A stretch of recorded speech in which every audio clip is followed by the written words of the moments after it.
Hello and welcome to Start the Beat with Sykes. My name is Sykes and this is my podcast. Before we get started, I just wanted to take a quick moment to thank everyone who checked out the last episode. If you're one of those people, I hope you enjoyed the conversation and thanks so much for coming back. But for those of us out there who are new to the show, welcome. Feel free to make yourselves at home. And as always, there's beer and soda in the fridge. Cheers, my friend. Cheers, Sykes. Cheers. Ka-ching. Yes. Woo! I am sitting here today. Actually, let me take a sip as I fade this out. Yes. Oh, DJ mixing. Yeah, All bring right, it back. Yeah. I'm sitting here today with my friend, the one and only Marcus Crawford. Make some noise for the internet. Woo! Woo! What's up, Sykes?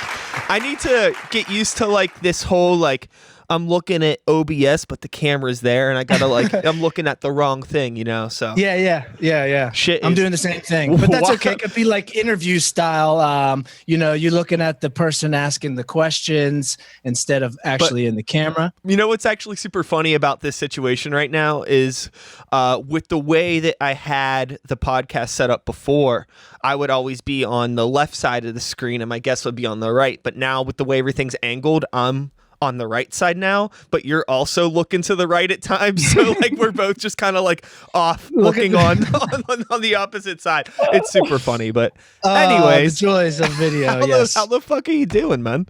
I'm good, man. I'm good. Trying to stay not mad at anything lately. Like everybody's so mad about everything, and I'm just kind of trying to, I don't know, it takes a lot for me to get pissed off about shit.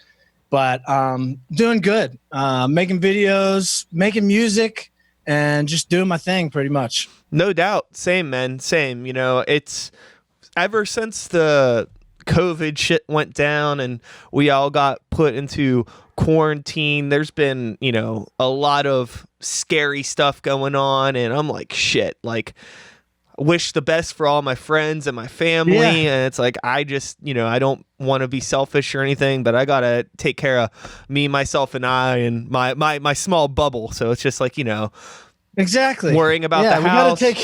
We got to take care of ourselves. You know what I mean? And I'm worried about, you know, friends and family, the close bubble, same as you, you know what I mean? So we just got to do what we can, I guess. Well, I feel like, you know, it's really hard to be able to provide for other people if you're not in a position where you're providing for yourself and you're not like in a healthy mindset. So I've been trying my best and doing pretty well just to like focus on the things that I care about, and that's about it, man. Good. So you, my friend, you're a punk rocker. Punk rocker, yes. And a nerd with tech savvy skills. Yeah, I'm like one of the strangest punk rockers out there. I even did my hair for the show. You know, I did my hair for you. And hopefully the listeners on the podcast will even be able to hear it. You know, if you can hear my hair, that's a good thing. But anyways, yeah, so I have a lot of I guess I have a lot of hobbies on the side of being a punk rocker, like making videos and taking pictures and stuff. I'm actually I wanted to say that it's weird that we are not friends and that we have never really crossed paths in the music scene of Pittsburgh. I always thought that was kind of weird. I'm like, he's kind of like me. He does like the video stuff, and you know, he's in the music scene, and it's weird that we're not friends. So hopefully after this, you know, we are. 100%. So I agree with the Pittsburgh scene. You always get the people that say that it's such a small scene, but I think it's way bigger than a lot of people give it credit for.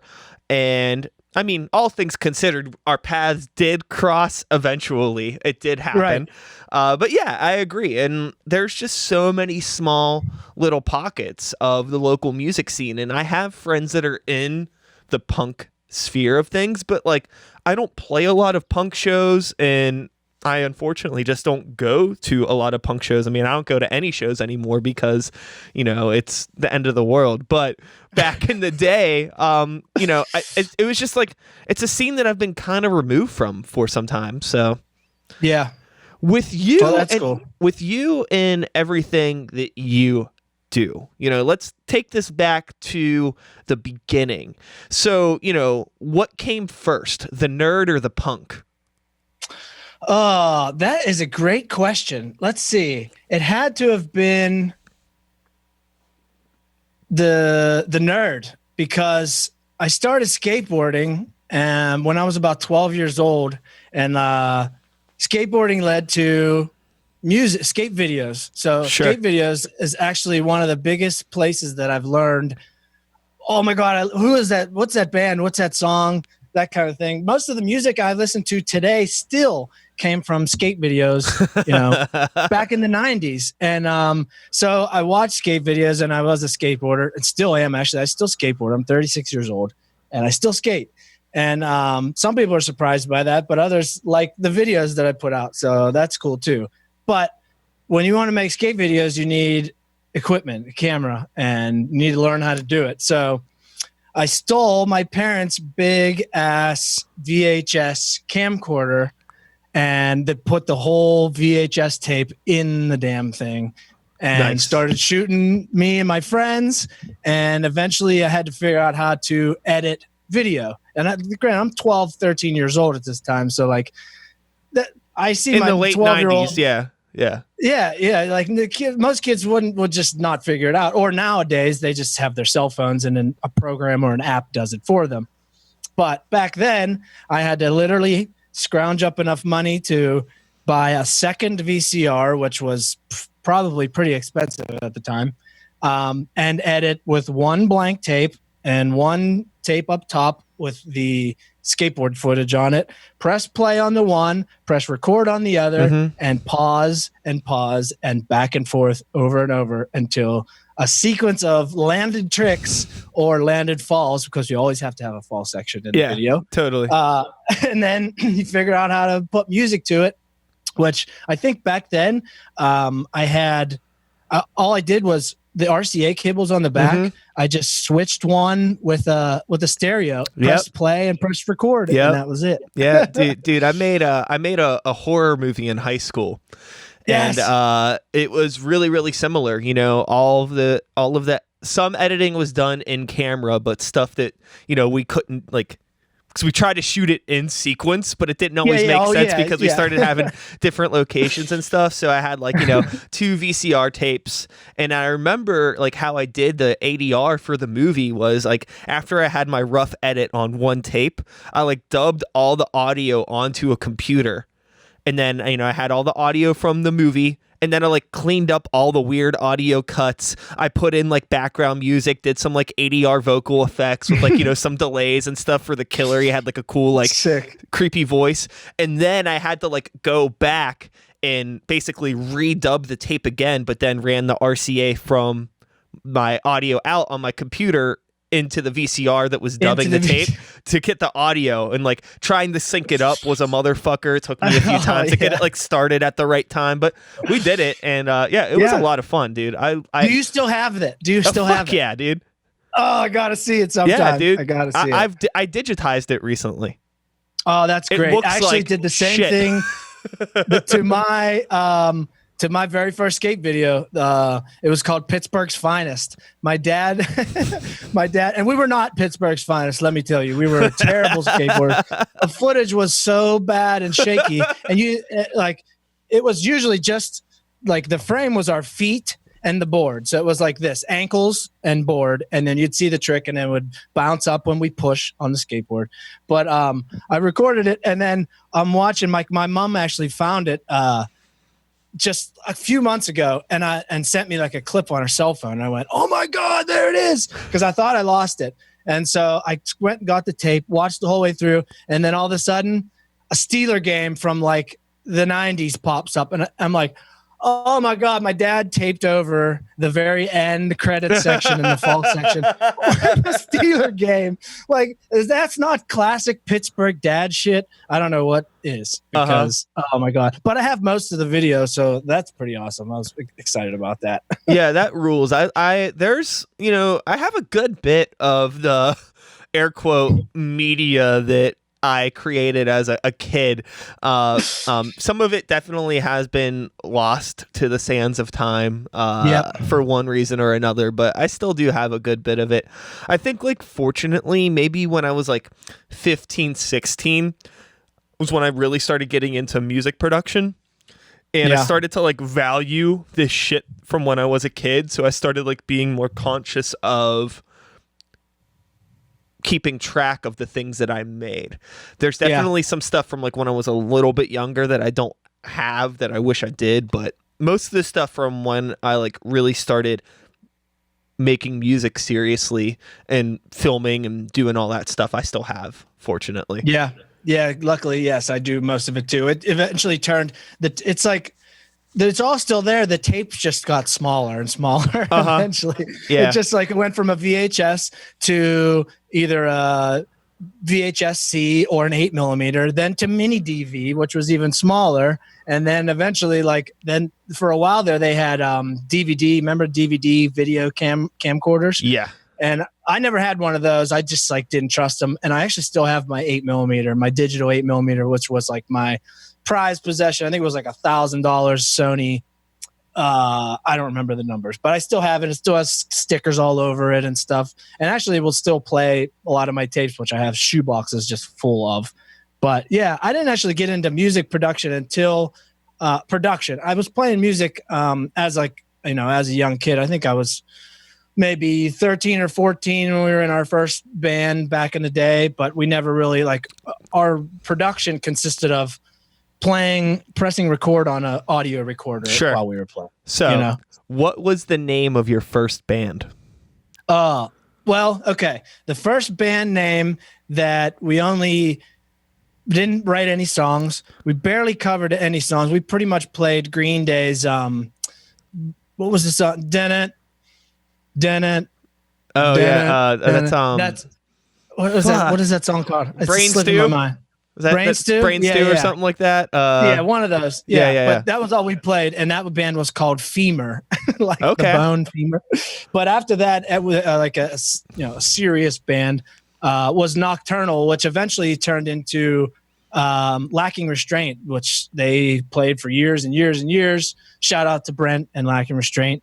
And so those guys, they still play sort of, but we lost his bass player, and a drummer from my other band died a few years ago. And they still put out music as much as they can. And rest in peace, his brother actually just recently died too. So without losing all of our band members and stuff, they still, I'm sure they'll still play and record music eventually once the lineup gets back to normal. Yeah. But yeah.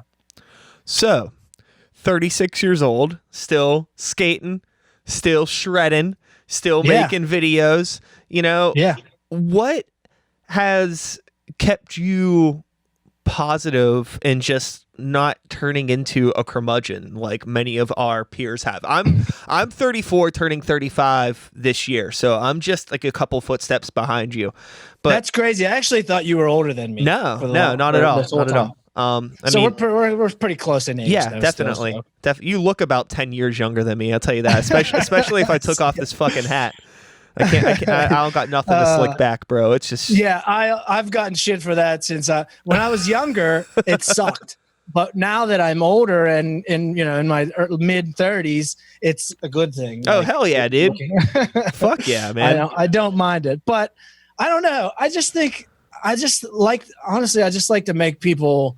I like to entertain people. I'm a people pleaser. I want to make people laugh, and I want to make cool stuff for people to watch. And I've been doing that, like I said, for 25 years now, since I was, 12 or 13 years old. And it's pretty much that. Laugh reactions on, now that we have social media, a place to put stuff. Yeah. And I got to, as a side note, I have to say, for the longest time, and watching Weird Paul's episode, which was a great episode, because I look up to Weird Paul and we all love him. I completely shunned YouTube when it came out, and I could have been one of the very first YouTubers back then, but I just said, I'll never do that, because I make my videos for my friends and my family, and I want them to watch it. So, just fast forward 20 years, and now little 12-year-old kids are making, millions of dollars on their YouTube channels, and I go, damn it, maybe I should have started putting stuff on there. But now I do, and that's cool. So yeah, I just like to make people happy and laugh and entertained, basically. It's impossible to predict. I don't think anybody knew what could have possibly guessed what was happening and what we were going to be dealing with. I believe I've mentioned this before on the podcast, but I never forget it. I remember the exact moment when I realized that social media was going to be a fucking problem. And that was when I saw a McDonald's commercial, and at the end of the commercial, they had a thing like follow us on MySpace, Twitter, and things like that. I was like, oh, it's fucking over. Like, this is not for us anymore. Like, because it started as just like, it was like this little accessory. Like, it was like, it felt just like an extension of AOL Instant Messenger, but now there was more capabilities to, you know, share media across a whole platform of things at once, you know? And, more pictures and more videos added too and stuff like that. So that was cool. Yeah. And MySpace, we completely skipped over MySpace, but yeah, MySpace was huge for music. And I mean, I didn't put much of my filmmaking or photography stuff on MySpace, but for musicians, it was a great thing, I thought. Yeah, no, I still have friends in other states that, like, if we're on the road, that will come see us that I met through MySpace. Oh, you nice. know? And it's so wild. Like, fucking awesome, though. Super, super, super cool. I think that, not to harp on MySpace or romanticize nostalgia, but I do firmly believe that platform was like the right amount of connectivity but distance. Like, you were not too connected, you weren't too caught in the bubble of what everyone else is doing, and like, because like users that used it had more control over what they wanted to see. Like, if somebody wanted to go on your page and listen to your band, they had to make that choice and they could do it. There wasn't like this feed dictating what they saw when they saw it. And when somebody went to your page, I remember a friend of mine once said, like, whenever MySpace was first going out of fashion and people were really starting to use Facebook and Twitter and eventually Instagram more, he had said that he missed MySpace because you used to be able to tell how crazy someone was by going on their page and how much unnecessary shit they had on their page. Like, if it was like full of GIFs and laid out all fucking crazy, it was like, that person probably cares way too much about themselves, or they're just unhinged, versus like someone that had like a nice, clean, simple profile. It really, it said a lot about you in a way. Yeah, right. And actually, I don't remember as much bullshit on MySpace either. I could be wrong, but I don't remember as much ads, and like, they didn't perfect the there was search for something and then you see 15,000 things, or talk about a car brand and then you see ads for that car brand. It definitely wasn't as bad as it is now. No, not even close. It wasn't anything like that at all. It was just like, I mean, it was like a message board where you could post things and then people would just see your stuff. And that's all we needed. I think that it worked really well. It was super successful, but that goes back to me when I saw that McDonald's thing. And then eventually I started seeing like Pepsi cans that had like Twitter logos and shit on them. And I was like, oh, dude, it's going to change. Like, this is not, it's not for us anymore. And then I started like, you know, I remember the first time watching the news and seeing like they had like a Twitter feed with like politicians' tweets on the news. I was like, what? And now that's normal. You know what I mean? That's normal. The president of the United States tweets are a normal thing to hear and read at all times. And I mean, like, I get it. There's more people that are on Twitter than watching the news. So of course, what platform are you going to choose to get your message out there? Exactly. But just like thinking about like where it started from, but there's still people that are like trying to share art and creativity or just like dumb memes through these same platforms. And it's like, I just wish there was a successful place for people who wanted to only hear music or only wanted to see art. You know, like Bandcamp exists, but like most people, I want to know how many people that aren't musicians have Bandcamp accounts. Like, it has to be a super low percentage, right? Super tiny percentage. Yeah. I'm sorry. I was never a huge fan of Bandcamp. I know I get shit for this all the time. It just wasn't as I don't know. It's not as user friendly or something. Like, I don't know. I just like to use. I wanted everything on Spotify or Apple Music or stuff. The stuff like that. Granted, Bandcamp. I don't know. Probably does it take less money from us when we sell records on there? I'm not sure. I don't know I use Bandcamp, but I don't really use it to sell anything anymore. Right. I don't know what the percentage is. I don't remember. I think maybe it's like 8, 9, 10%, something around there. It's not a lot of money. The thing that irks me about Bandcamp is like, all they would have to do, I think, to be super successful is if they would add a feature that would let everybody kind of create a custom load like landing page to make their Bandcamp profiles look more like a website. Right. Or more like MySpace almost even. Sure. Right.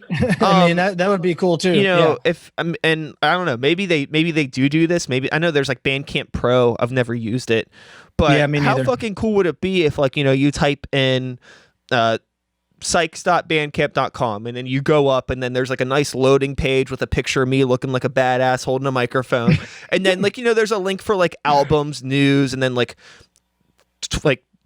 Facebook link, Twitter link, that kind of stuff. I think it would be really cool. It would be super simple, and I think that even if it was a thing that people had to pay for a couple bucks a month, I think bands would pay for it, and I think that it would be more inviting to people that aren't musicians to go onto the page, because like on Bandcamp now, like you can like put a custom header on there and you can put your Bandcamp links or your social media links on the side, but it looks very dated in a way. It's not super sleek.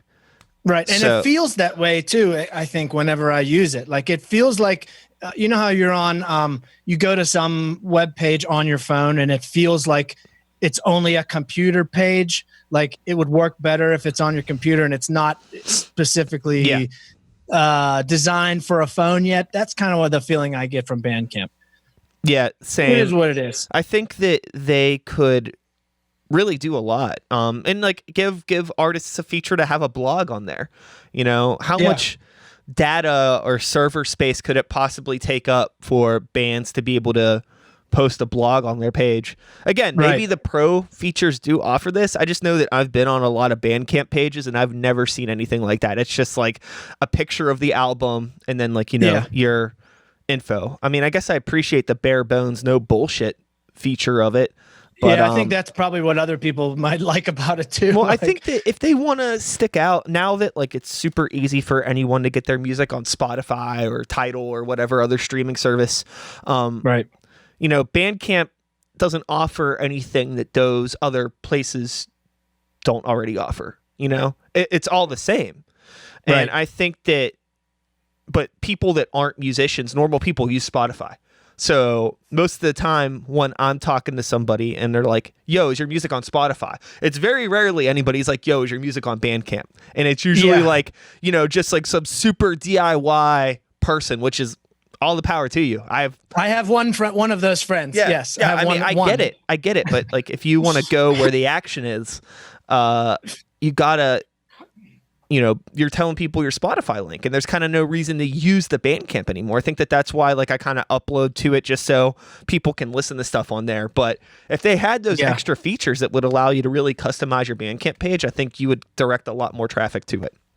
I agree. And I think it's kind of like, it's, to me, it seems, I could be completely wrong. I think there's some diehard Bandcamp people out there, but it seems like it's 100% tucked away into like the Reverb Nation, group. I don't know if it's quite that bad yet. No, maybe not that. I'm not that bad. No, I think I definitely have a ton of respect for Bandcamp, but I think just as time changes, I mean, on Spotify, they even have like an artist profile where you can add and do a lot more than you can on Bandcamp. Right. And I wasn't even really aware of this until just recently when I started uploading new Sykes and New Violence stuff to Spotify. Filling out the artist profile, you can add like multiple photos and your bio, and it's on like a separate thing, and it looks really clean, regardless of what mobile device you're on. And I think Bandcamp could probably step it up a little bit. Yeah, I agree. And the same thing for Apple Music. I'm an Apple guy, so Okay. I use Apple everything, but they also have it's called Apple Music for Artists, and it's you add so like when you go to search bands on Apple Music, like the big, like the professional, like you go search Green Day or something, like a nice picture of them pops up, and it's not like just their album cover. Okay. And usually most locals, I'm speaking to you, if you don't know this, go on there and set up your profile and change it, because it just makes everything look a little bit better. You got a picture of you and stuff like that. And I think you can do the same thing as the Spotify, like a band bio or whatever, and add a different picture and stuff like that, and it just makes it look cleaner. I'm adding a fucking note right now to do that, to be honest with you. I had no idea. That's one other thing that I think is really obnoxious now about trying to be an independent artist in 2020. There's too many accounts. There's too many fucking accounts. I think that you talked about on your last page. I think you said something like 30 or something. Yeah, I was talking on your last video. I was talking with Weird Paul about this, and it's like, dude, I have this podcast, and I have Grey Walker, I have Sykes and a New Violence, I have another band that I'm doing now called Some Faith, and we're gonna be releasing something soon. That was the other thing that was. Motherfucker, we were so ready to go. We had like multiple shows lined up, getting ready to record, videos scheduled, all like right before fucking COVID hit, and it just like knocked us it took all the wind out of our sails. So hopefully now we got together earlier this week, and we're getting together on Tuesday to start actually like tracking and stuff. I want to get some stuff out soon, but we have that, and I mean, plus stuff at work. I work at Get Hip Records, and, all of those things have multiple social media accounts attached to them, and it just, like, creates, like, this huge web of shit, and it's like, fuck. Yeah. Like, I thought I had a lot whenever I counted mine, and I think it's 14. Yeah, it's too many. And they're not, some of them aren't even my thing. Like, I run pages that aren't, that I don't, places that I don't, like the gym that I go to, I help with run their media and stuff, and add pictures and stuff. But band Rocky Dennis Face times 4, you know what I mean? Crawfo Productions times 4, you just like everyone has a Twitter, an Instagram, a Facebook, a YouTube. Almost, basically. But then but then you also have that little shit like, oh, okay, are you going to make an email account? You're going to set up a MailChimp or something. Well, that's something you got to take care of. Then there's like, Apple for artists, Spotify for artists. Do you have a Bandcamp page? Are you on Google? And then like, are you putting all your music out through like DistroKid or one of those other types of things that are like, the aggregate to get your stuff on the Spotify? Like, what are you using for that? That's something you got to take care of. Shit, that turns my number into like 20 oh yeah, something. Dude. And then like I didn't even add in Bandcamp and all that shit. So, it's just like, and that's stuff that you gotta like keep track of, because it's like you gotta make sure that your bio's up to date and the photos are up to date. I remember like one time I went on to something, maybe it could have been Bandcamp, and it was like, releasing a new album in 2016. I'm like, God damn it. I forgot. I never even thought about updating this. I just can't like maintain all this stuff. So now I've created. You almost need a checklist. Oh I fucking made one. I made a goddamn spreadsheet. Well, fucking send it to me, because I run all the pages for all. You know what I mean? I pretty much do all the media and all the social media and the photography and the videos and stuff.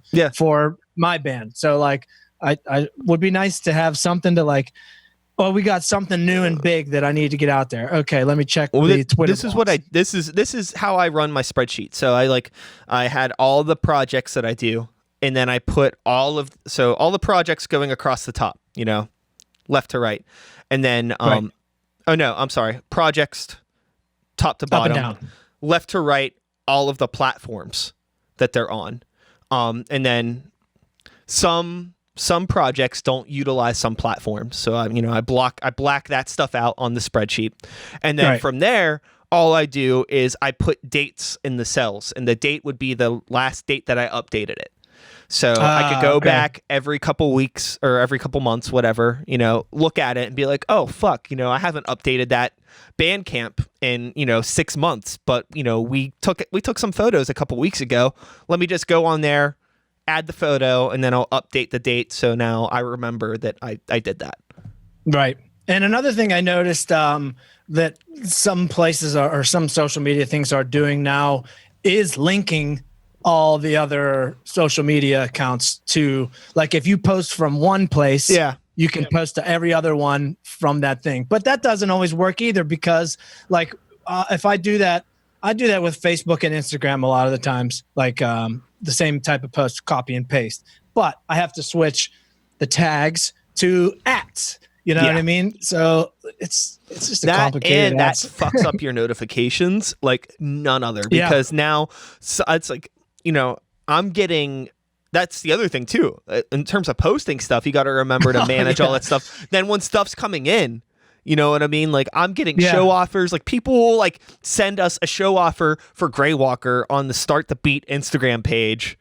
And like, I'll like know that we got a show offer, but I can't remember where the person sent the message. So now I'm like going through all this stuff, because like people they're not fucking paying attention. No, and I know. The same thing happens. I can't blame them. I'm not going to be mad about it, but it's just like one of those things where, or if somebody sends you a message on Instagram, now it's also coming to my phone on Instagram. It's showing up in my Facebook notifications, and like, it's like, did I get this? Did I not get this? Did I read it? Or sometimes I'll accidentally read something and then like that I didn't mean to read. It'll get marked as read, and you mark it as read in Facebook, and then it's marked as read on Instagram. And then a couple weeks later, I'm like, oh shit, I totally missed this because I meant to read that after work and not at work. It's like now I definitely think that social media management is it's a serious job for someone with patience and good organizational skills. Seriously, it's a headache sometimes, for sure.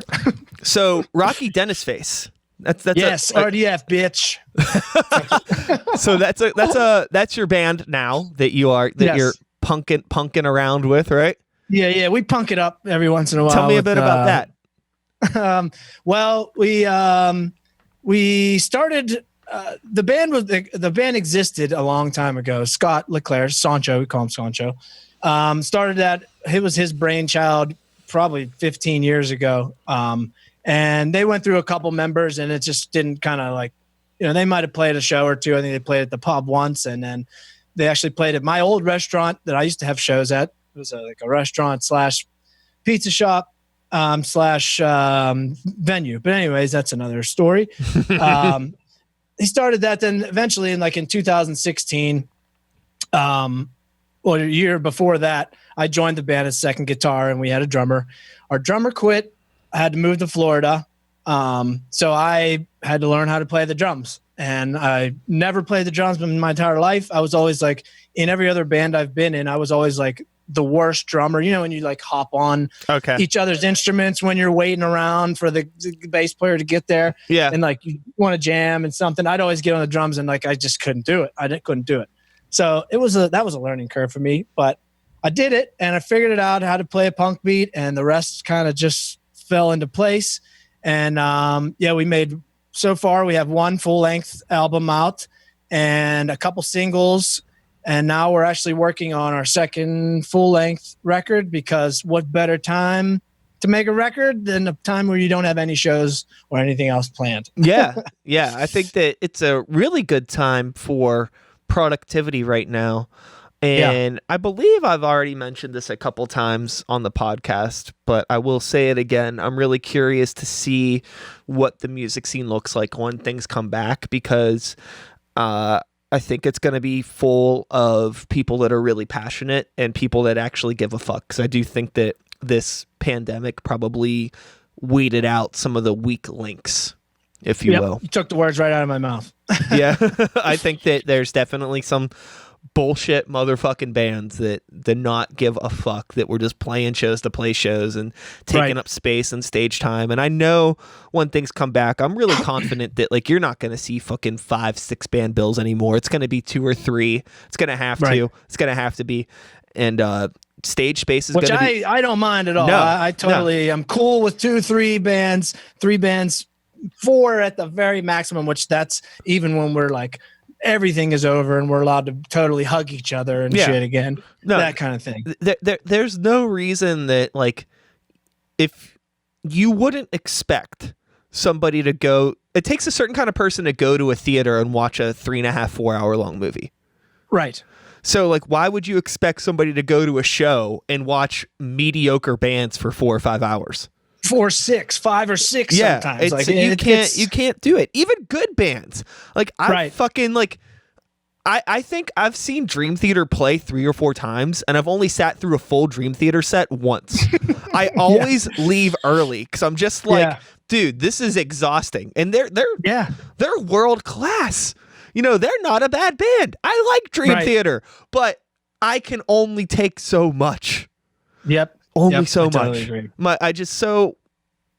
I think that there needs to be this empathy as a performer, as a promoter for the audience, and like creating something that is going to be, I guess nowadays, safe, which is a weird word to use, and talking about this punk and heavy metal stuff, but you know, safe and quick, just no bullshit. Yeah, in and out. Let's have a good time. Yeah, and then bounce. You know, I'll take that over nothing, at least. You know, no, it's better than nothing. Yeah, it's like, you know, I've had great experiences going and seeing my friends' bands play where, you know, I will watch them, watch a little bit of the next band. If it's my thing, cool. I wasn't expecting to find a new band. If it's not my thing, then I'll go fuck off.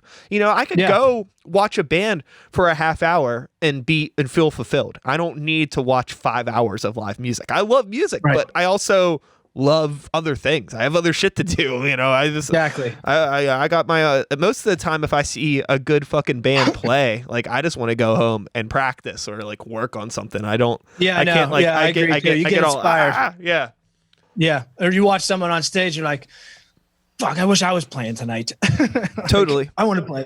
And I think it involves the same human behavior as I'm bored with this video after a minute and a half, or I'm bored with this whatever, this post, scroll. People want to scroll through life bands. So let's give it to them, I guess, if we have to. I think people just want to scroll through life and scroll through life. Yeah. Everyone's trying to, you know, cram so much in. So I think whenever things come back, which it's going to happen. You know, I think that I think that it's going to come back quicker than a lot of people are expecting it's going to. I think once people, unless something terrible happens, but I'm being a bit more of an optimist. A lot of my people and friends that I know think I'm an idiot for being an optimist, but I'm just fully convinced that people are going to be comfortable with the risk once the option is there. I think now that, you know, places are closed and there's nowhere to go, it's easy to kind of be like, oh, well, this is good. This is what we should all be doing. But once venues open up and you see your friend on Instagram, you know, holding a huge fucking beer, watching some band. I don't give a fuck how unsafe you feel. You're probably going to be like, it's worth the risk. I'm going to go. Yeah, fuck it. I'm going. Yeah, it's going to happen. It's going to happen unless shit opens up and people get sick again. But I'm optimistic too. I'm always optimistic. I just try to look on the bright side of life all the time, as much as I can. I think I agree. I'm definitely trying to be more optimistic too, because to be honest with you, I spent probably the first 3 decades of my life being a total pessimist, just like grumpy, you know, fuck the system, fuck the world, fuck people, fuck my friends, fuck everything. Grumpy. And I'm done.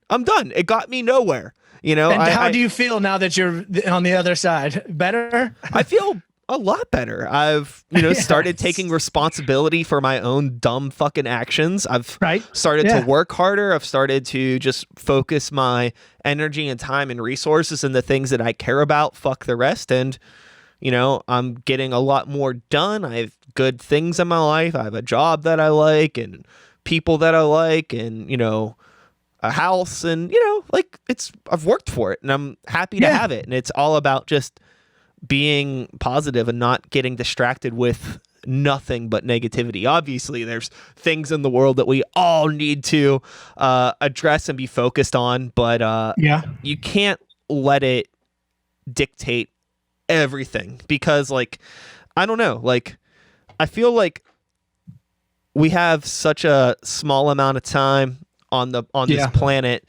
and there's only so much that you can control. I know that everybody thinks that I don't know. I don't know. What works for me doesn't work for anybody else. I'll just leave it at that.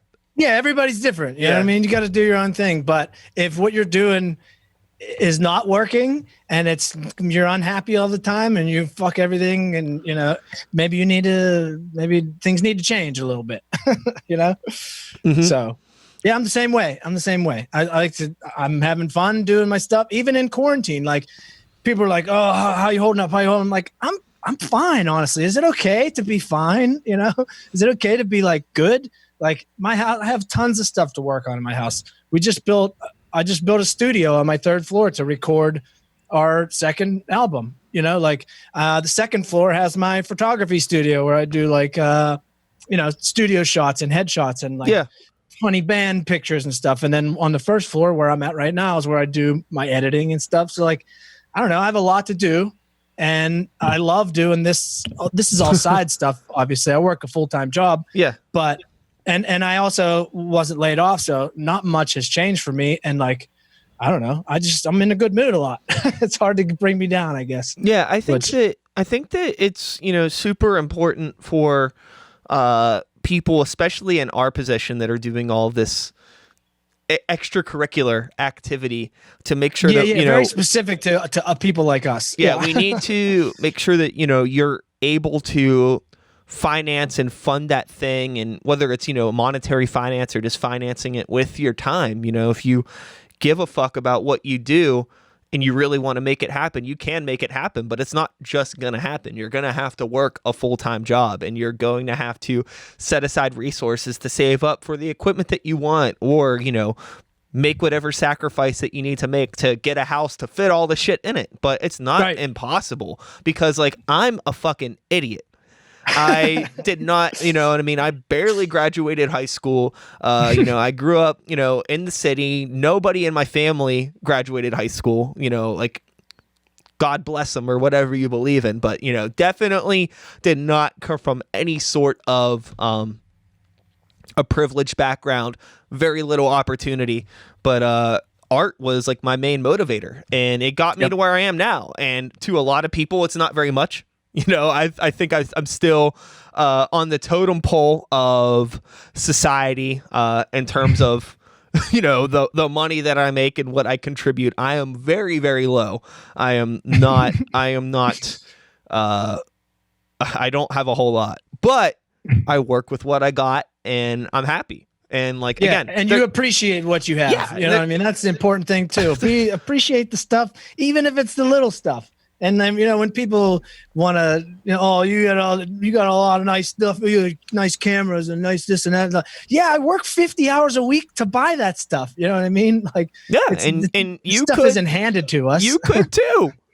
Yeah, if you really wanted. And that's the thing. There's been countless conversations I've had with people about one in particular that always like really gets under my skin was somebody that I know, whose name I obviously am not going to mention, but every time I would run into him, it was always at the bar. I wasn't going to the bar a lot, but when I went, I would run into him. Whatever that means, it means. I would just happen to see him there. Didn't matter when I went.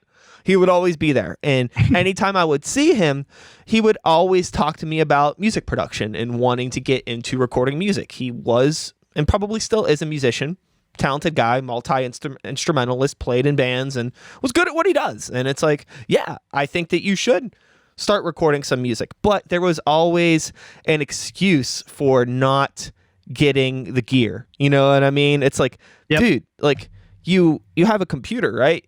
yeah. It's like, okay, how about you don't come here for a week and buy a fucking $150 interface? Yeah, and that's not that hard. Then I'll see you next week, and we could start talking about like, you know, what you got to do.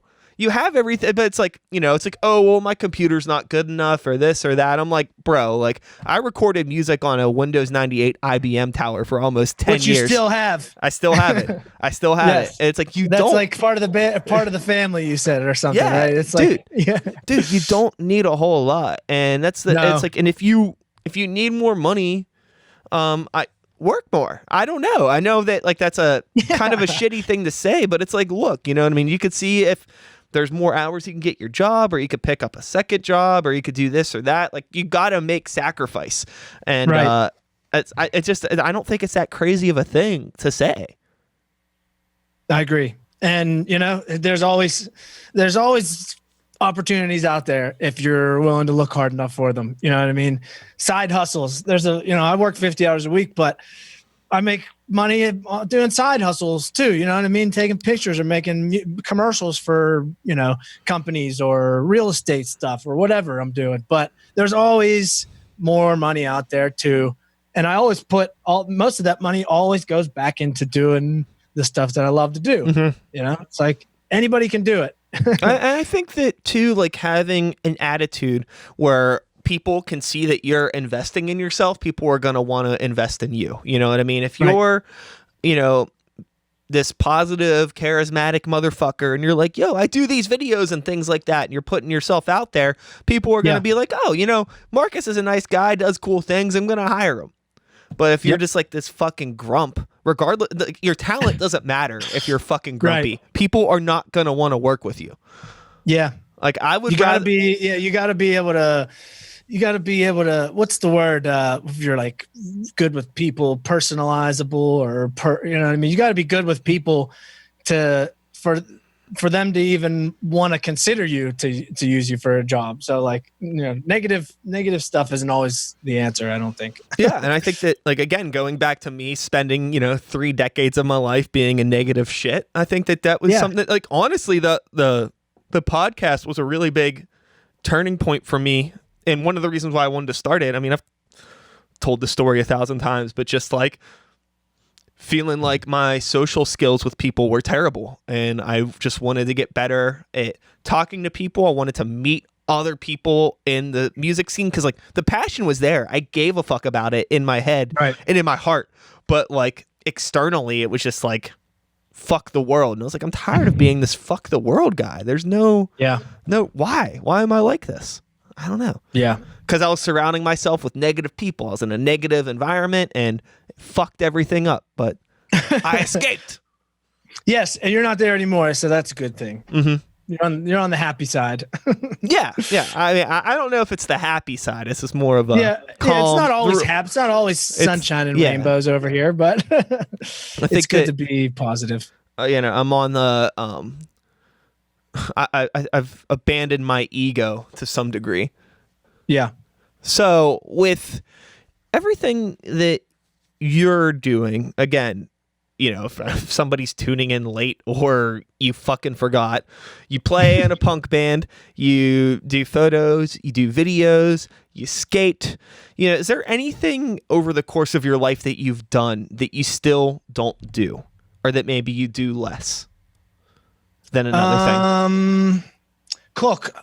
Okay. I definitely don't cook as much as I used to be. I mean, I was in the restaurant business for years and years and years, ever since when I was, you know, back as a skateboarder kid, 14. I always had jobs, pretty much almost full-time jobs, even in high school. I just always wanted shit. I always wanted cameras and new skateboards and shit. So I worked. I had a paper out when I was 11 years old, you know, and that I had more money than all my friends. Yeah. But then I worked at, you know, countless restaurants and pizza shops and stuff. And I thought, man, I always wanted to have my own shop.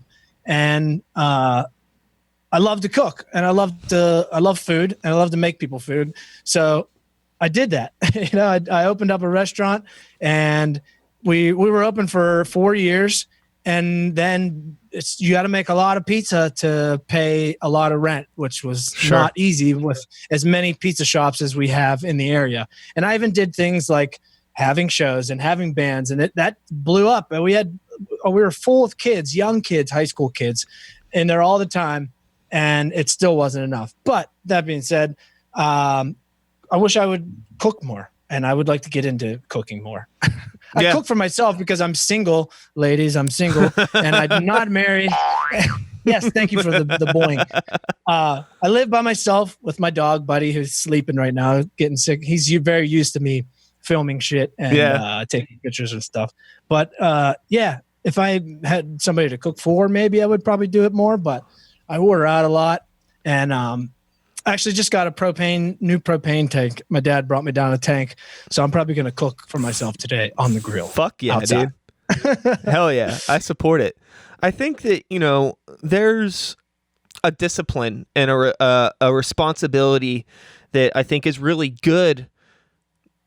They're good skills to learn that come from working jobs and putting all that weight on your shoulders that you can transition into your creativity. If you have to work, 50 hours a week, or if you're owning a business and doing all these things that aren't creative, at least you're learning, what responsibility means, what discipline is, and you can apply that to your art, and it's going to make your creative output so much better because you've become a more just rounded, disciplined person. It's not like this, fuck it, whatever happens. And I don't know.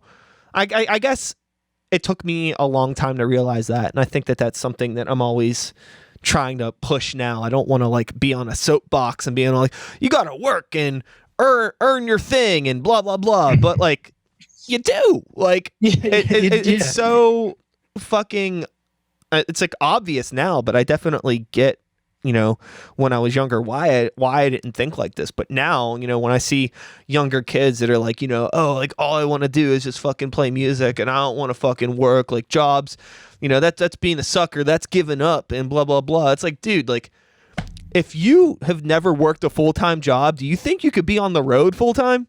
Yeah, exactly. There's no way your brain's gonna be able to handle that responsibility and that sort of a schedule if you can't even fucking work a goddamn fucking 9 to 5 for a few months. There's no it goddamn all ties way. Together. Yeah, there's no way, dude. And I don't know. I guess survival of the fittest. Right. Yeah, and not saying that work is everything, job is everything. It's just a job. Every job I've had before in the past, every job I've gotten has been better or more lucrative or whatever. And I'm not saying a job should make you, if your job is making you crazy, it's only a job. It's not life or death. You can get another job, Yeah. But I think a good work ethic is very important, and it helps if I didn't have a good work ethic, I wouldn't be doing all the other side stuff that I do. I don't think I would be able to, not to mention fund all of the extracurricular activities that I do, but I wouldn't be able to handle it. All those notifications that we get all the time, I'd never respond to. Yeah. Or, I wouldn't add a new picture or wouldn't edit that new commercial or video. It's I'm looking at your shoulders. You work out. You know what going to the gym is like. And in a way, it's exercise, but on another level. It's exercising your responsibility and your personal responsibility to yourself and what you want to do. It's exercising those things and just keeping yourself in a steady rhythm of doing things, whether it is okay, well, maybe I got to work for the next 4 days, but on Thursday I have the day off, and now you're in this groove of getting up early, maybe eating good, taking care of yourself, and your brain's just fucking ready to go that next day, instead of just being well, I don't got to work at all, but band practice isn't until Thursday, so I'll just fucking get drunk Monday through Wednesday, you know what I mean? And then you're all fucking just a sloggy, foggy, muddy mess of a human being. It's just everything, it all connects, what you do every day, how much you're on your feet, how much you're moving around, what you're eating, all of that helps your brain and your body work better. And again, if you can't take care of yourself, how do you expect to create good functioning art or video or whatever it is that you're doing if you can't even think straight? Or you get what I'm saying? Yeah, I do. It's our bodies and our minds are a computer, and if you don't do a disk cleanup and if you don't have the good programs on it, and it's not going to run right. So I have never, I'm somebody that I don't work out. I'm not a huge physical fitness person. It's just not a priority for me. But I'm not fuck people that work out. I get it because at this point now, I definitely have over the past few years focused on eating better, what I'm eating, when I'm eating, what times of the day, especially around shows, because as I've gotten older, and there's one thing when I was 20, you know what I mean? I could fucking eat Taco Bell for a week and run around on stage like a madman. I can't do that shit anymore. You know what I mean? I gotta fucking eat clean, take care of myself, watch what I'm drinking, especially alcohol around shows, during events and things like that, because it will affect my performance. And that's the thing that made me start to give a fuck about myself, was I saw it affecting my art. And most people may not make that connection because it's oh, whatever, you know what I mean? I could be a little out of shape. I'm just playing shows. I'm just a guitar player. It's bro, eat better and you'll be shredding better. Your hands are going to work better if you take care of yourself. And exactly. I don't know. People don't make those connections. I remember when I had Riparian on the show and they were talking about eating bananas before shows because the potassium helps their fingers work better. And I was bro, that is fucking crazy and awesome. I fuck with that so hard. Yeah, and honestly, like you saying, you may not go to the gym or whatever, and that's okay too. But half of the battle, and as a fitness, a physical fitness enthusiast, I know that what you eat and what you drink and the times that you eat and drink and stuff like that is half the battle of being healthy. I'm on I still eat like shit sometimes because I'm still me at heart, and I was never always a physical fitness enthusiast or whatever you want to call it, weightlifter, bodybuilder, whatever. I still drink. Monster's terrible for you, but I drink a shit ton of them. And I don't care because you know what? I'm going to work twice as hard at the gym whenever we're done with this podcast. Every single person that I've known that has lifted weights has fucking loved Monster, and there's some goddamn connection in there. I don't know Kyle, we're all named Kyle. Dude, I don't know what it is, but there's something there. And I don't even drink them, to be honest with you. I don't. The caffeine does not faze me anymore, and that's actually kind of scary because there's 160 milligrams in one can, and like I said, I've already went through one can during this interview. People, I know I have a problem with that, but I do have a lot of other good things to work myself out. How do you? Can you remember the last day that have you gone a day that you can remember without drinking one of those? Never. And I'm a garbage man. I'm a truck driver, so I'm up at 3 a.m. every single day, Monday through Friday.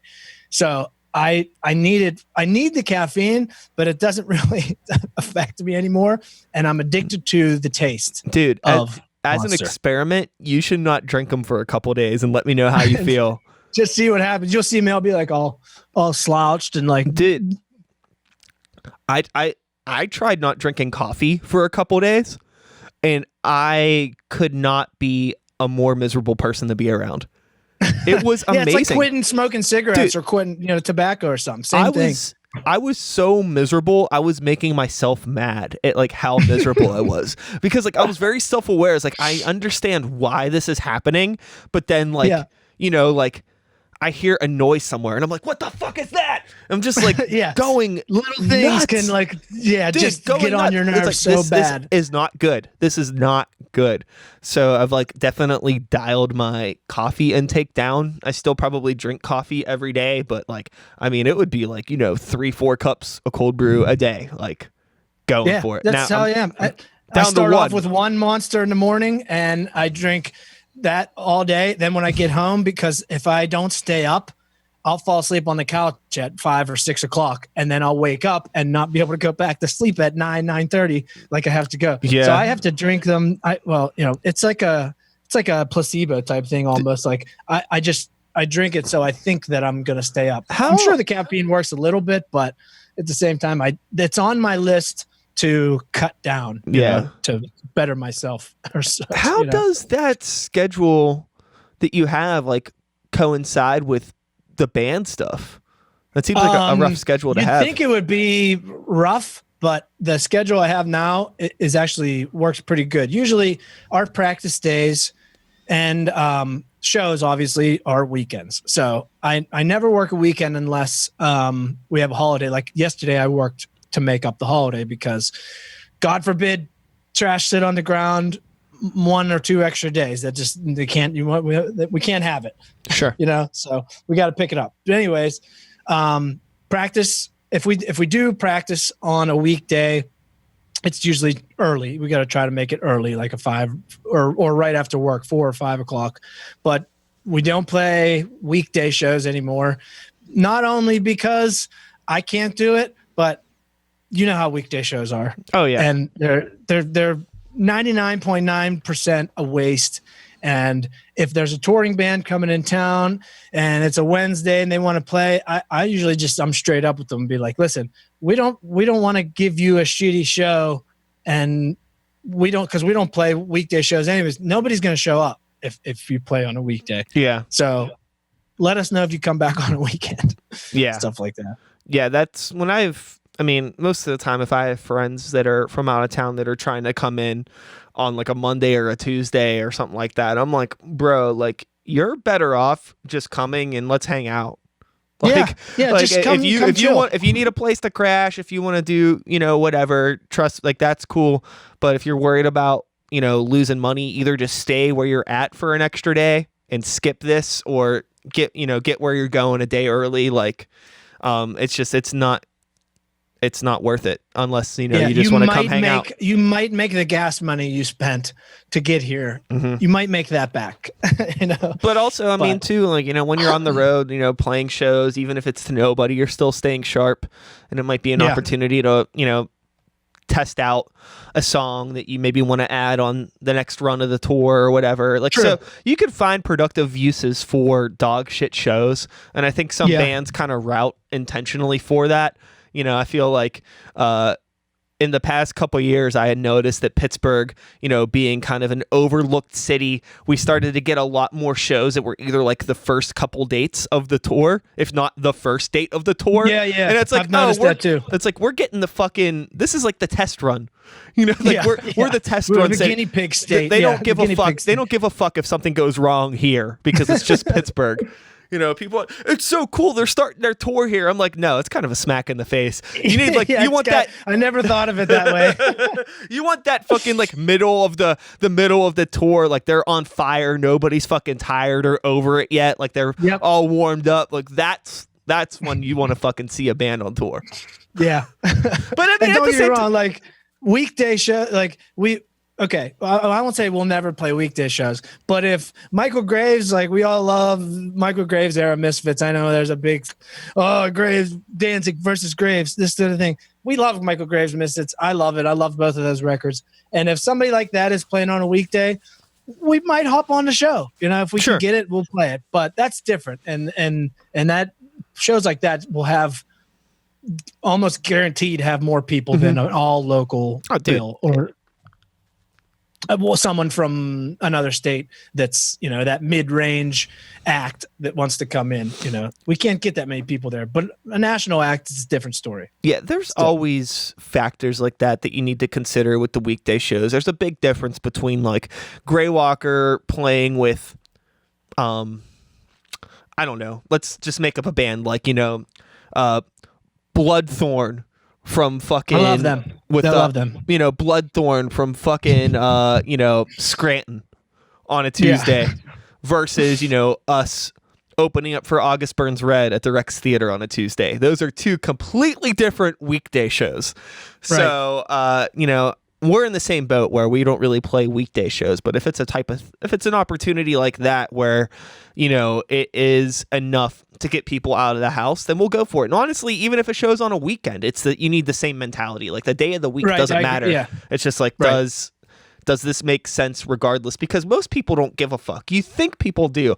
Obviously, I think more people are tending to look for things to do on the weekend than during the week.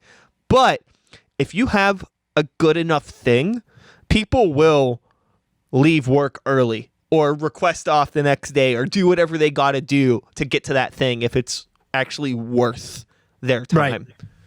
Yeah, we've sold, we've played shows on weekdays where we've sold 50 plus tickets, and like for a weekday show, that's pretty good. It's hard to sell 50 tickets for a weekend show, let alone on a Wednesday.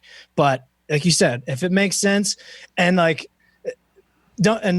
I see a lot of bands, and we've done it too when we first started. Play every single show that we were asked to play. Oh yeah, we'll do it. We're down. But we're very selective of the shows that we play now. Granted, this is all past tense stuff because nobody's playing shows right now, which sucks. But you got to be selective about the shows that you play. I think, even on a weekend. Yeah, I'm so super curious about how, moving forward, how promoters are going to navigate things and how venues are going to work with promoters. I don't know. We'll see. There's shows that I have. I have I have a Sykes and New Violence show at Mr. Small's Funhouse that has not been postponed in July. We're playing Millville Music Fest in August, supposedly. Same. Like, they keep announcing bands, and it's like, okay. I mean, like, I hope Millville is not. My fingers are crossed for that because the punk stage got moved to the main stage at Smalls. Nice. Last year when we played upstairs at the Funhouse, it was packed to the gills, and there were like a line out the door. So I think because of that, they moved us to the big area. Yeah. And now it's like, but COVID. So like, I don't know. We'll see. Hopefully it's not canceled. So, yeah, I don't know. Rescheduled. I should quote rescheduled. I got in trouble. Actually, Adam Valen. Yeah. Valen. You had him on the one show. Mm-hmm. We had a show like you said, everything was ready to go. We had all kind of cool stuff lined up before COVID. And the Bomb Pops we were playing with, I don't know if you know who they are. No. Punk chick fronted, cute chick fronted punk group, bubblegum poppy stuff, Okay. And the event got rescheduled, and everybody kept asking us like, what's going on with this show? And this was like at the very beginning of COVID, this COVID bullshit. So I went on, and this is an error on my part because I'm the tech guy. I'm supposed to know all this stuff. Well, I went and canceled the event because people kept asking me if the show is still on. Well, I got a very not so happy email from Adam. Why did you cancel the show? It's supposed to be rescheduled and stuff and he sent me a screenshot of why that's a bad thing, because people are now asking for refunds for their tickets because it's canceled. Yeah. And that was my fault.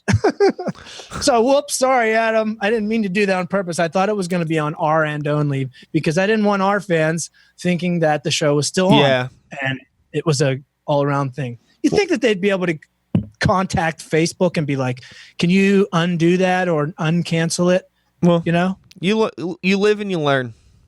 Yeah, whatever. Sorry, just like dude. I'm learning about how there's this picture right here that has like this really killer light glare on it, and I think I'm gonna take the glass out of the frame. I'm literally gonna do it right now just to see if it helps, because we're rounding the end of our conversation, so people aren't gonna fucking mind this. Anytime I say that, it usually ends up keep going, but I'm gonna take the glass out of this frame real quick. And while I am doing that, while people can watch me take the glass out of the frame, why don't you tell people about Crawfo Productions, Rocky Dennis Face, where they can find some of the stuff that you do online? Cool. Okay. Yes. Go for it. I'm not going to say anything. I'm just going to watch him take the frame down. Just kidding. All right. Rocky Dennis Face. You can find us all over the place, anywhere music is found. Go like our Facebook page, Spotify, Apple Music, YouTube, all that good stuff. Crawford Productions is my production company where I do photography and video and all that stuff. And if you need a project done, a music video, commercial for your business, go like my page and you can message me on there, Crawford Productions. Same with Instagram at Crawford Productions. Message me on any one of those and I'll get back to you as soon as humanly possible. Other than that, yeah, I just started a TikTok. So follow me on TikTok, Marcus Crawford 22. I was making ridiculously dumb videos on there and using my own music that we recorded to make TikTok videos. So yeah, that's pretty fun too. Did you hear that, Sykes? His headphones were off. Yo. Look how much better that looks. No glare. I said, oh, so much better. So much better. Oh, yeah. All right. Hell yeah. No light leaks. Yeah. Dude, it's all, you figure it out as you go, and you gotta take the punches. The whole this whole episode, there's a weird glare happening in front of my hat. I will apologize for it now, but I just want to let the people know moving forward that glare is gone, baby. Nice and bye glare. Yeah, I don't have any sort of high-tech lighting situation going on here at all. I know that you have some nice fancy photography lighting set up. Yes, I do. I do not have that right now. I literally just have a desk lamp above me right here, and then just like the light in the room. But fortunately, since I'm using a cell phone camera as my webcam, you don't need much light. Yeah, they're pretty good at doing having their white balance and autofocus and all that stuff. So yeah, but I do. So I was telling the people that, because I remember you talking about this on one episode too, about TikTok and how you haven't ventured into the TikTok land yet. No. Well, I have, and nice. It's surprisingly fun and hilarious. Like it's just hilarious, the stuff that you can do on there, and I'm gonna have fun with it. And I told people to follow me. Fuck yeah, dude. Yeah. Are you doing, what kind of stuff are you doing on TikTok? Are you doing like exercise stuff? Are you doing? No, yeah, a little bit of that. And like I said, I only have like 4 videos on there, but I'm doing whatever I think of. The stupid ideas in my head that I think that would be funny to me, I film. Like we did, you actually reviewed one of our cover songs. We did a Boys to Men cover in EP. And one of the songs was End of the Road, and that's one of the ones that I sung. And side note, your reaction was hilarious to that song, because you didn't know how serious it was, or if it was like I don't know if this is a joke or if it's serious. But eventually I think you got the joke and just realized that like we did do it to be funny, because we played a Halloween show one year, and that's who we were, Boys to Men. So a couple people asked us, you guys should record that, and we did. And it was hilarious and super fun to do. So we did it. But TikTok videos, I'd like sing to my dog and film my bandmates walking up with my bass player has a huge fro right now. Okay. Ben, shout out to Ben. And Ben's walking up to the door to come and record, and I put him in slow motion, and I navigate.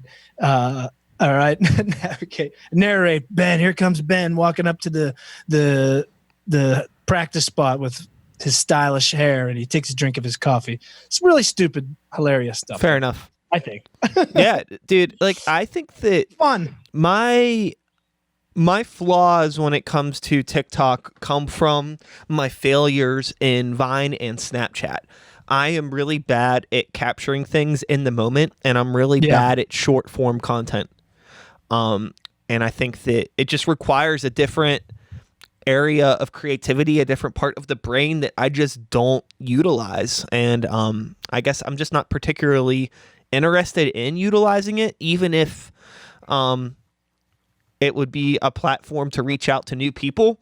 I would be reaching out to people that would be digesting content that I don't normally make. You know what I mean? It's like I'd rather just keep doing my podcasts and my music and those things, and whoever finds me through that, cool. Now it's like those are people that enjoy what I'm actually doing, versus like putting time and energy into making TikToks for people that probably aren't going to give a fuck about anything else I do. Because that would be the main reason to do it for me, would be as a gateway to my podcast or a gateway to my bands. But people aren't going on TikTok to find, new fucking podcasts. No. That's not it. So I have all the respect in the world to, you and any of my other friends that are finding positive uses for it. My girlfriend just started using TikTok. I hope it's not TikTok. TikTok. I'm Marcus Crawford, and this has been my tit talk.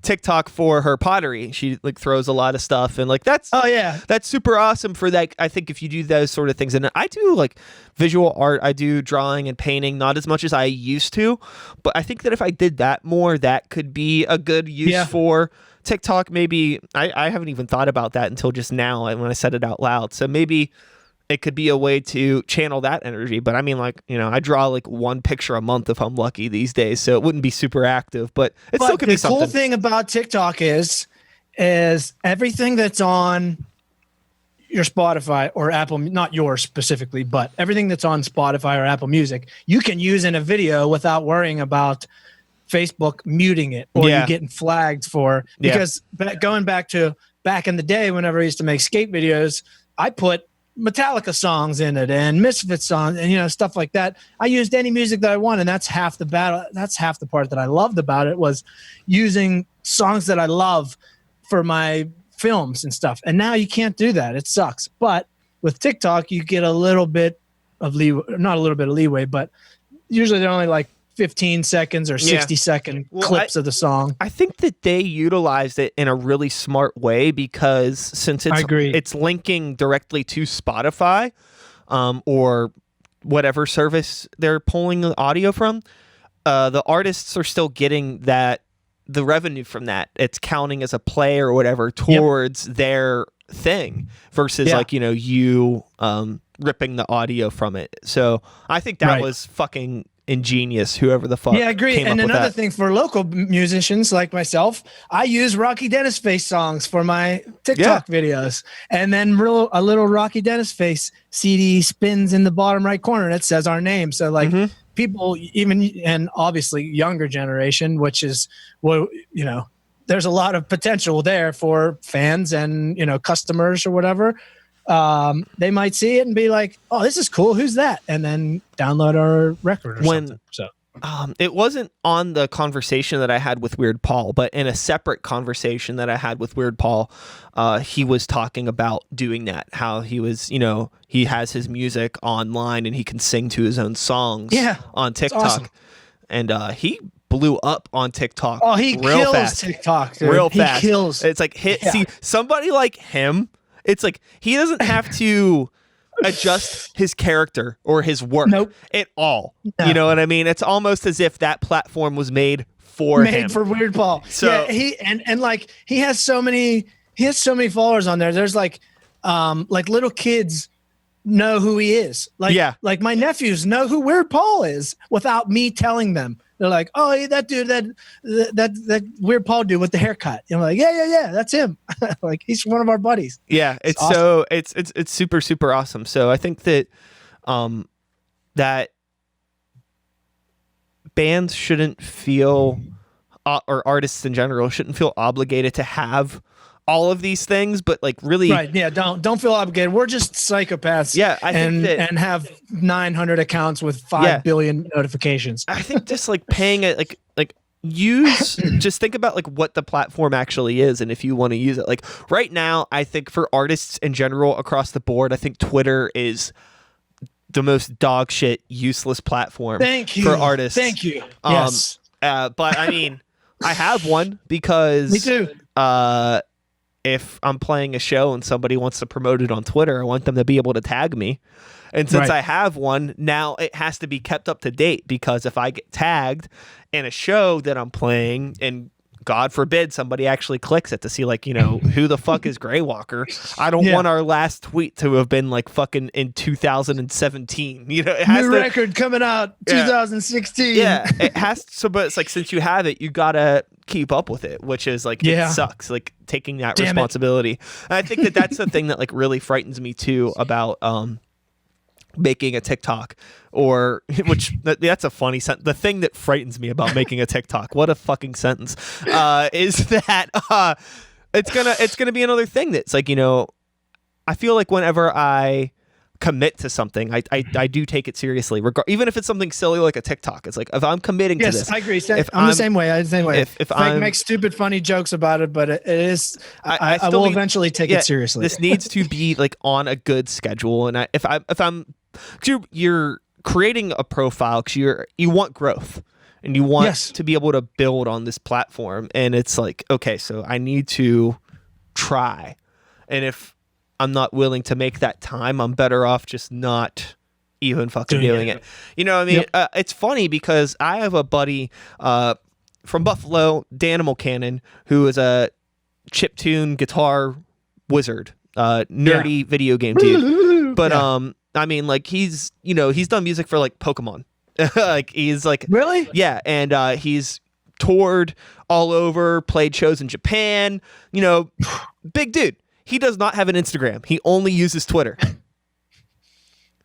Exactly. It's not for everybody. Everything's not for everybody. It's like he is a fully functioning, very well established musician in the underground who he uses Twitter. He does not fuck with Instagram, and it blows my mind because it's like so much of what you do is so visual, and it's not for me. You know, he's like he has his Twitter platform, and he has a Facebook page, and that's it. He just keeps it minimal and just focuses on that, and he's very successful. So maybe there is something to kind of learn from that instead of like always trying to jump on all these platforms. It's like, you know, find one that works for you and just fucking just grind at that audience, laser focused.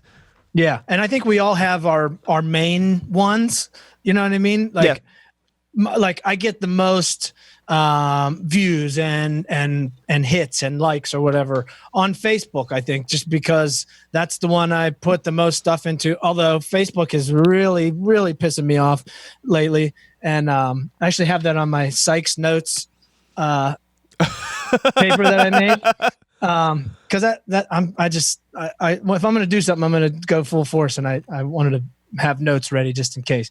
But anyways, yeah, Facebook, the algorithms and stuff. We don't have to get into that because you talked about that on other episodes. But they're also now compressing videos way, way, way farther than they ever used to. Yeah. So I'll upload a 10 gigabyte movie or a 3-minute movie that's like the last one I uploaded was a real estate virtual tour video for real estate for a house, and I uploaded it. Took 3 hours because of the huge file that it was, and it was, you know, the master file, huge 4K 10-bit files, and it ends up coming up 360p on my phone. I'm like, well, damn it. Have you looked at it again since? Oh, yes. I've checked it every day. It's a couple weeks old. Is it still at 360? Yep. Weird. I wonder if it has to do with like how you're encoding or what is happening. Well, yeah, the bit rate is definitely a factor, but that's why when I do upload all my other, I think it was BC before COVID, when I would upload just to be safe, to make sure it's the best quality, I always use this master file. Like it's the bare bones raw file, not like not specific for like iPhones or whatever like that. Yeah. So I would just do that. And the other ones, you know, months or weeks and months ago before COVID were always high quality, 1080 on my phone, 1440 on my computer. But now I think because of everybody's in their houses and stuff, I think they're downsizing to save space or to save, you know, whatever, hard on the servers, stuff like that. I've noticed just from, I mean, I upload 3-4 videos to Facebook a week, and it's always 1080, but I've noticed now, like even after things are done processing, it's like the highest available they'll give you is 720. So it's like, maybe I just need to stop even bothering to export this shit at fucking 1080 and just export it at 720 with like a nice medium bit rate, so it's a smaller file, and just fuck it. Like, why am I wasting more time on something encoding and then uploading it if it's taking longer to upload because they're just rescaling it in the middle of the upload. It's just I'm just kicking myself in the ass. Oh man, yeah, it's a pain in the ass. And another thing, like I want people to see, and most people are like, they watch the video and I'm going, oh, look at this. It looks terrible. And they're going, what are you talking about? It looks amazing. I'm like, yeah, to you. But to my eyes, I want to see it, you know, as close to the original file as I possibly can. And it's just not a thing. I just have to get that out of my head. Oh, yeah. I think that's really important for any artist, regardless of what your medium is. Right. Nobody is ever going to look at your art or listen to it or engage with it as much as you are.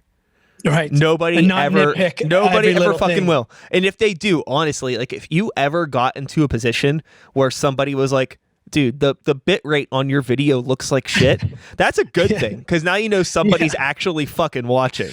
Yeah, right. Yeah. You know, that in like the GH5 and like my filmmaking groups, if I would do something on there, they would tear you up for that stuff. But it goes on back Facebook, it's not going to really matter. It goes back to earlier when we were talking about the Zoom calls and the video. Like, I could edit it out of the video of me and the guest, but before I fixed it.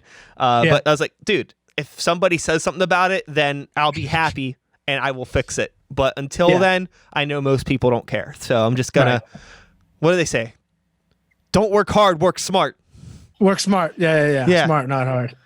So I do think now we're approaching 90 minutes of talk. Nice. And I would gladly bullshit with you for a lot longer, but it would be very hypocritical of us to be talking about nerdy stuff. Not expecting people to stay at shows for longer than a couple hours and then upload a 3-hour fucking podcast. You know what I mean? It would be a little funny. So I do think for anybody that is still hanging out, shout outs to you. But I feel thank you. People might have tuned out quite a bit ago. So but that's fine. It's normal. People only have so much time, and hopefully that you got some new followers, because I've been trying to get the word out there and posting stuff and inviting friends to like the pages and stuff. So hopefully you see some action. I hope so, man. But if not now, maybe it'll happen down the road whenever this comes out. I'm working towards now. I think after these next batches of episodes, I'm just going to start doing everything live. 100% live. Cause I can stream live straight from here in what we're looking at. And dude, like, this sounds fine. It looks fine. Why the fuck do I need to edit this in post? Why?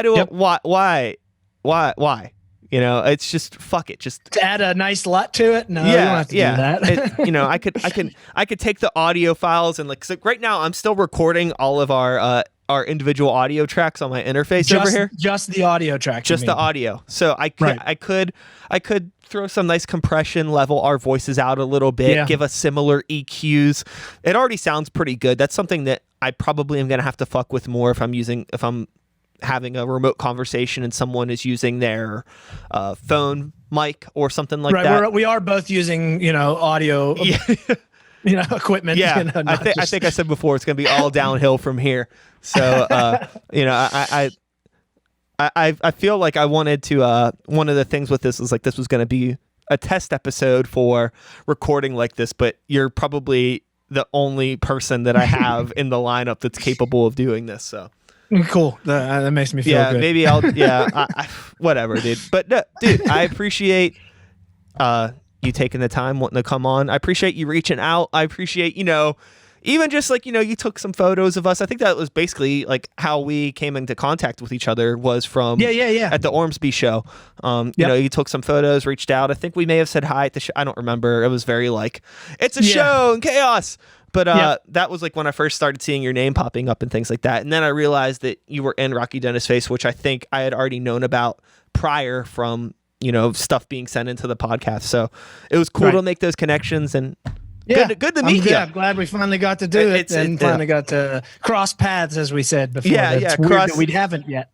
It happened eventually, and now we've crossed digital paths. I don't know. Now we're boys, man. We're boys now. We're boys. I don't know if we'll ever, hopefully we'll get to do it in person, fucking play a show. We'll slam some monsters and just fucking kick some ass. Hell yes. I can't drink Monster, man. That stuff makes my chest hurt. Yeah. Some people, it's straight up sugar water. Yeah, I don't really fuck with much sugar at all, honestly. I think the most sugar I probably intake is like any sugar that's in beer. Yeah. And then people that known me for years have known that I'm a sugar fiend. Sour Patch Kids to the face all day long. Like, I'm insane. I love it, dude. All right. Well, hey, man, I'm going to do my outro and I'm going to let you get the fuck out of here. Cool? Let's do it. Can we do a pretend thumbnail? A pretend thumbnail? Can we do a pretend thumbnail for the Do we want to plan the thumbnail? Like we're laughing or something at each other? Yeah. I mean, normally I just find like the screen cap, but if you want to do like a staged one, we can. Yeah, I thought it'd be funny. Okay. All right. 3, 2, 1, go. Okay. Cool. That's going to be a good one. And that is all, folks. Thanks so much for listening. One more time, Marcus Crawford, thank you so much for being here. I'll be back again next week with another episode. Same time, same place, same channel. You know the drill. My name is Sykes. Start the beat. 2020. Woo, woo, woo, woo. Thanks for listening. And then I will fade this out. And we are done. That's it. That's a podcast. That's a fucking podcast, my friend. Nice.